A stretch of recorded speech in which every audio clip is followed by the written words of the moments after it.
Halo teman-teman foodpreneur di seluruh Indonesia, ketemu lagi dengan saya Rex Marindo di sesi Q&A.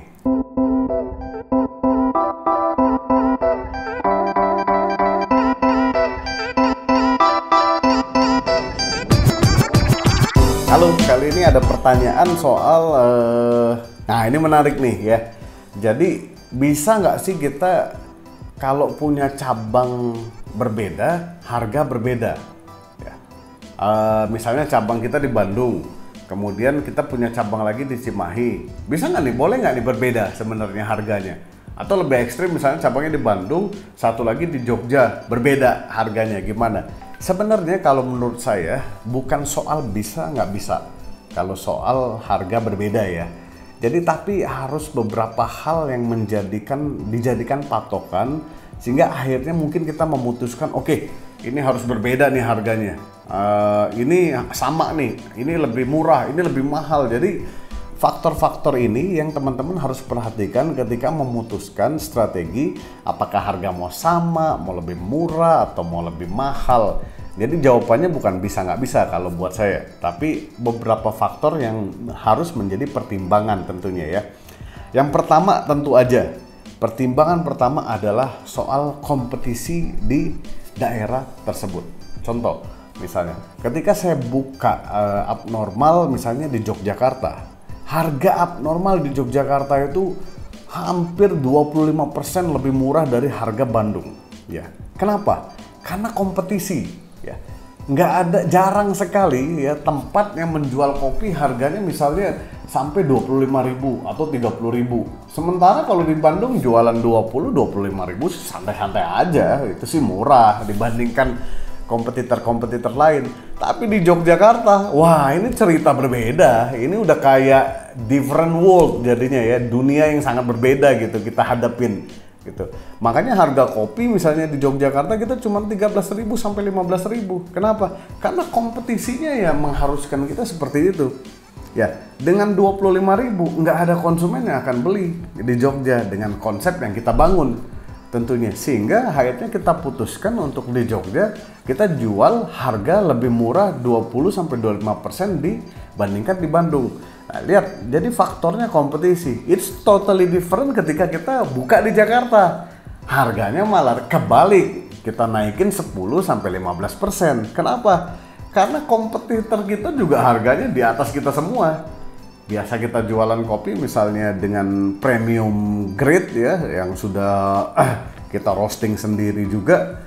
Misalnya kita jualan 20.000, rata-rata kompetitor jual 30.000. Wah, hati-hati, bukan berarti murah lebih baik menurut kompetitor. Karena kadang-kadang it's about perception. Wah ini murah ya kopinya, nggak bener deh pasti kualitasnya nih. Nah bahaya kan? Akhirnya kita harus naikin harga kopi mendekati kompetitor sehingga level kualitas di persepsi konsumen itu bisa sama. Oh ini sama nih, tapi berhubung abnormal yang jual, dia punya tempat roasting sendiri, kopi beli langsung dari petani, dia bisa lebih murah. Nah ngebangunnya jadi bener ya. Kebayang nggak kalau konsumen mikirnya, oh murahan nih pasti kopi abnormal nih karena harganya juga murah. Kadang-kadang persepsi kualitas itu sangat terkait dengan harga soalnya ya. Padahal berapa sih HPP kopi yang premium sekalipun kan nggak mahal. Sebetulnya mungkin segelas 5.000 sampai 6.000 aja sebetulnya gitu. Tapi kan konsumen nggak tahu hal-hal seperti itu. Nah jadi teman-teman harus perhatikan satu soal harga ini adalah kompetitor di sekitarnya. Jadi amati dulu dan pelajari dulu baik-baik sebelum kita memutuskan harga lebih murah, lebih mahal, atau sama aja ya. Itu yang pertama tadi ya, kompetitor ya. Yang kedua adalah perhatikan juga struktur ya, revenue, cost dan profit dari perusahaan ya. Ketika kita memutuskan harga lebih murah misalnya, ternyata kalau bikin harga lebih murah nggak ada untung ya. Ngapain dibikin harga lebih murah? Berarti harus dicari strategi lain sehingga konsumen itu tetap datang ke brand kita, ya tetap datang ke outlet kita tanpa kita harus menurunkan harga. Kenapa? Karena kalau menurunkan harga, cost kita menjadi lebih besar, kemudian profit kita menjadi lebih habis misalnya. Nah ini kan penting untuk diperhatikan ya. Coba kita perhatikan juga cost misalnya. Oh, kita buka di Jogja beda nih UMR-nya. Di Jogja cuma 1,8, 1,5 sampai 1,8. Sementara kalau bikin di Bekasi 3,5 sampai 3,8. Nah, di poin ini kita dapat selisih di mana kita punya potensi untuk nurunin harga. Masih oke. Tapi ujungnya balik lagi, revenue, cost, dan profit. Ini betul-betul harus diperhatikan ketika menyusun mau naik, mau turun, atau mau sama aja sebenarnya dalam bisnis. Nah, jadi poinnya coba perhatikan beberapa faktor tadi ya.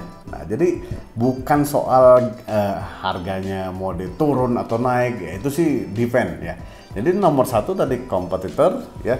Kedua kita harus perhatikan struktur cost ya, struktur cost biaya ya dan revenue kita sehingga nanti bisnis kita tetap akan running dengan oke sebetulnya. Nah, yang terakhir juga kita harus perhatikan adalah psikologi dan behavior konsumen. Ya, ini penting banget ya. Jadi ketika kita paham, oh konsumen di sini konsumen areanya elit, nggak ada problem walaupun Yogyakarta tapi bukanya di daerah elit sehingga kita bisa masih taruh struktur harga lebih tinggi. Di Jakarta misalnya kita buka di Menteng, wah di Menteng sih 25.000 kopi mungkin kayak beli es teh manis gitu buat orang-orang di Menteng ya. Ya jadi nggak ada problem kasih harga 27.000 sampai 28,5 karena kita perhatikan juga segmentasinya siapa konsumennya kepada siapa kita jualan. Nah jadi teman-teman ya kita review lagi 3 hal yang teman-teman harus perhatikan ketika memutuskan apakah harga sama naik atau turun dari sisi kompetitor, dari sisi perusahaan kita ya yang terkait revenue, cost dan profit, dan kemudian dari sisi konsumennya gimana nih segmen, behavior, perilakunya dan segala macamnya. Jadi begitu untuk pertanyaan kali ini, semoga menjawab dan kita jumpa lagi di pertanyaan berikutnya.